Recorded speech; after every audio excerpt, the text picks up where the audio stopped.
किन निकालेको sorry hello guys म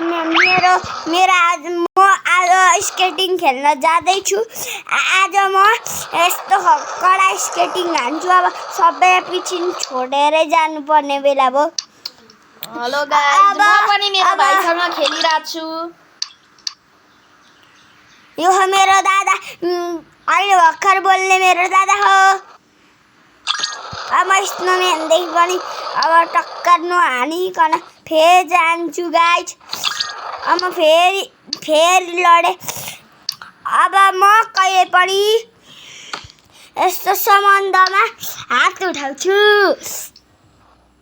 अब म गाइस फेरि यस्तोहरू काहीँ नभएको पनि गाडी चल्ने बित्तिकै मरिहाल्ने गाइज म चाहिँ भाइसँगै खेलिरहेको छु र तपाईले मलाई अहिले देख्न नसक्नु भएको होला